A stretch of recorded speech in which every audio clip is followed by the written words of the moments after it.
ঝিনাইদহে আসন্ন ঈদুল আজহা সামনে রেখে শেষ মুহূর্তের পশু পরিচর্যার ব্যস্ত খামারিরা। তীব্র গরমের কারণে গরুর খাবার ও গোসলের ক্ষেত্রে বিশেষ সতর্কতার পরামর্শ দিয়েছে প্রাণী সম্পদ বিভাগ। জেলাটিতে এবার চাহিদার তুলনায় প্রায় ৫৭,০০০ কোরবানির পশু উদ্বৃত্ত রয়েছে। ঝিনাইদহ থেকে ফয়সাল আহমেদের পাঠানো তথ্য ছবিতে ডেস্ক প্রতিবেদন। ঝিনাইদহ সদর উপজেলার চরখাজুর গ্রামের মনোয়ার হোসেন পরম যত্নে খামারের গরুগুলোকে গোসল করাচ্ছেন। তিনি ধুয়ে মুছে পরিষ্কার করছেন হাটে তোলার জন্য। তার খামারে এমন গরু আছে ৭টি। প্রতিটি গরুর দাম আশা করছেন ২.৫ থেকে প্রায় ৬ লাখ টাকা। ৩টে গরু আছে, এটা হলো ৩ লাখ, আর 2টে গরু আছে নিচেই ২.৫ নিচে আর বেচা যাবে। স্থানীয়ভাবে খামারিতে যদি বিক্রি হয় তাই হলো, না হলে কুরবানিতে আমার গরু বিক্রি করতে হবে, ঢাকায় আমার নিয়ে যেতে হবে। ঢাকায় নিয়ে গেলে জিয়াবাড়ির হাটে যাবে। শুধু মনোয়ার হোসেনই নন, জেলার প্রতিটি উপজেলাতেই শেষ মুহূর্তের পরিচর্যায় ব্যস্ত খামারিরা। তীব্র গরমে নিয়ম মেনে পশুকে গোসল ও খাবার দিচ্ছেন তারা। পশুর খাদ্য তালিকায় প্রাধান্য পাচ্ছে বিচালি, খড়, ছোলা ও ভুসি।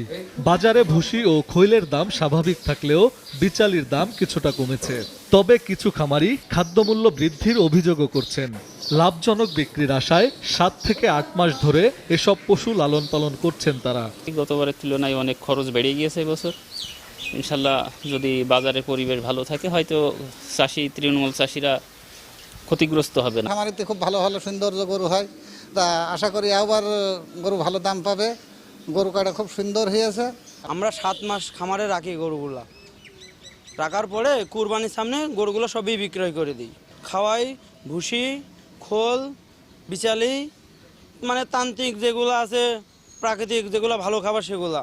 এদিকে গরম আবহাওয়ার কারণে শেষ মুহূর্তের পরিচর্যায় বাড়তি সতর্কতার পরামর্শ দিচ্ছে জেলা প্রাণী সম্পদ বিভাগ। সেই সাথে পশুর হাটগুলোতে জরুরি সেবার প্রস্তুতিও নেওয়া হচ্ছে। আমাদের এই খামারিদেরকে আমরা নিয়মিত পরিচর্যা করছি এবং নিয়মিত তাদের পরামর্শ প্রদান করছি, যাতে কোনো রকম স্টেরয়েড অথবা হরমোন অথবা অন্য কোনো অ্যাডাল্টেড কোনো খাবার না খায়, সেজন্য আমাদের নিয়মিত মনিটরিং চলছে। কিন্তু এখন গরমকাল, গরমের সময় গরমে অনেক সময় গরু অসুস্থ হতে পড়তে পারে অথবা হাটের বাজারে অসুস্থ হয়ে যেতে পারে। এজন্য আমাদের ঈদের আগেই আমাদের যে কোরবানি হাটগুলো থাকবে সেখানে আমাদের ভেটেরিনারি মেডিকেল টিম থাকবে এবং প্রত্যেকটা হাটে আমাদের ডাক্তার থাকবে এবং কোনো রকম ইমার্জেন্সি কোনো কেস হলে সাথে সাথে আমাদের ডাক্তার সেগুলো টেক আপ করবে।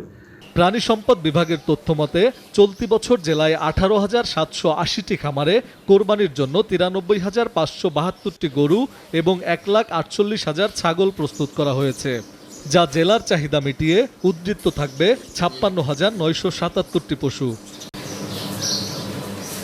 SATV news desk.